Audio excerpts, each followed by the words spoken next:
चला तर मग वेब स्वाध्याय या जागतिक ऑनलाईन आध्यात्मिक समुदायाचा प्रवास पाहूया. याची सुरुवात झाली एका दूरदृष्टीच्या विचारातून, तंत्रज्ञान आणि संस्कृती यांना एकत्र आणण्याचा विचार. आणि याच विचारातून प्रेरणा घेऊन गायत्री परिवाराने सुरू केला वेब स्वाध्याय हा कार्यक्रम. 2008 मध्ये याची सुरुवात झाली आणि तेव्हापासून हा समुदाय सतत वाढतच आहे. वेब स्वाध्याय म्हणजे काय? तर हे स्वाध्याय आणि सत्संगासाठी एक ऑनलाईन व्यासपीठ आहे. हा संपूर्ण समुदाय 3 मुख्य तत्वांवर उभा आहे. ती म्हणजे नियमितता, निरंतरता आणि आत्मीयता.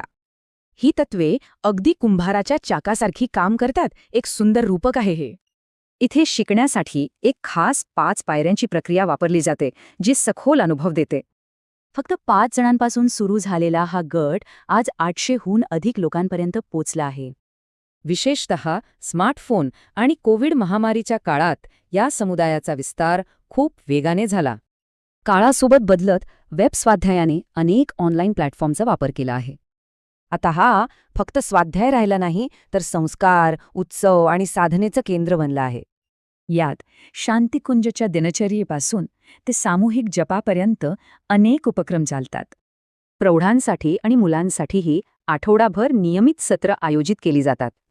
शारीरिक स्वास्थ्यासाठी योग आणि सखोल साधनेसाठी मौन ध्यान दोन्ही इथे उपलब्ध आहे. या वेगवेगळ्या सत्रांमध्ये सामील होण्यासाठी हे आहेत खास मीटिंग आयडी. वेब स्वाध्याय म्हणजे परंपरा आणि तंत्रज्ञानाचा संगम. हा भविष्यासाठी एक महत्त्वाचा प्रश्न उभा करतो.